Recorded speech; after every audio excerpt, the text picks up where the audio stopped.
పతనం కాకుండా చూసుకోవాలి. భగవత్ కథలు విని తరించాలంటే మనం ఏం చేయాలి? ప్రశాంతంగా తపస్సు చేయాలి. భారతీ తీర్థ మహాస్వామి వారు అక్కడ ఏం చెప్పారు?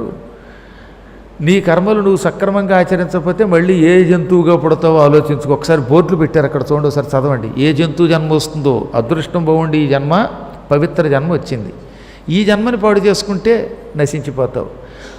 ఏమీ వినకుండా ఇంట్లో కూర్చోవడం ఒక పాపం, వినడానికి వచ్చి మళ్ళీ ఇంకో పాపము చేయకూడదు. జంతువునాం నరజన్మ దుర్లభం. అనేక కోట్ల జీవరాశులున్నాయి, 84 లక్షల జీవరాశులున్నాయి. అందులో ఈ జంతువులలో రాక నీ అదృష్టం వల్ల పవిత్రమైన మానవ జన్మ వచ్చింది. ఈ మానవ జన్మని ఈ జన్మతోటే ముక్తి పొందడానికి వీలొచ్చేటట్లుగా చేసుకోవాలి. అదే వేమన కవి చెప్పాడు, ఒరే మానవ జన్మ చాలా అదృష్టం, ఇది పనికిమాలినటువంటి జన్మగా చేసుకోకు. అసలు వేమన ఎంత గొప్పవాడండి. ఆయన మొదట్లో సామాన్యుళ్ళ తిరిగి హఠాత్తుగా తపస్సు చేసి ఇదిగో యోగి ఇలా ఉండాలి అని నిరూపించాడు. అందుకే ఆ వేమారెడ్డి వంశంలో జన్మించిన మహానుభావుడు యోగి వేమనయ్యాడు. వేమనయ్యి మనబోటి వాళ్ళకి చిన్ని పద్యాల్లో చెప్పాడు.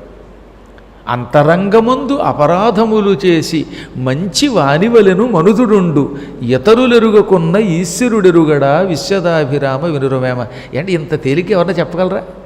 ఎంత గొప్ప వేద రహస్యం ఉంది, ఎంత ఉపనిషద్ రహస్యం ఉంది అందులో.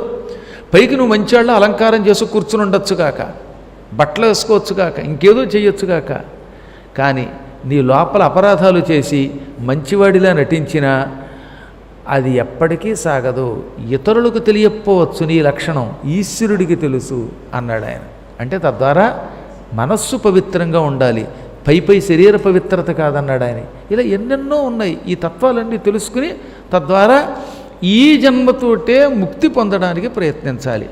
లేకపోతే ఈసారి ఏ జన్మ వస్తుందో తెలియదు. చీమగా పుడతామో, దోమగా పుడతామో, ఇంకో కొంగగా పుడతామో, కప్పగా పుడతామో, పాము అవుతామో. ఆ జన్మల్లో మళ్ళీ ముక్తి పొందడం ఎంత కష్టం అయిపోతుంది.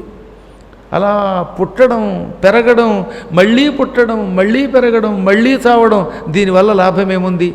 అందుకే ప్రహ్లాదుడు దీన శుభము లేదు, దివ్య కీర్తియు లేదు, జగతి పుట్టి పుట్టి చచ్చి చచ్చి పొరలనేల, మనకు పుట్టని చావని త్రోవ వెదకి కొనుట దొడ్డ బుద్ధి. దీనివల్ల శుభం లేదు, కీర్తి లేదు. ఈ జగత్తులో పుట్టి పుట్టి చచ్చి చచ్చి ఇలా పొరలడం వల్ల లాభమేమున్నది? పుట్టుక చావు లేని ముక్తిని పొందడానికి ప్రయత్నించాలన్నాడు ఆయన.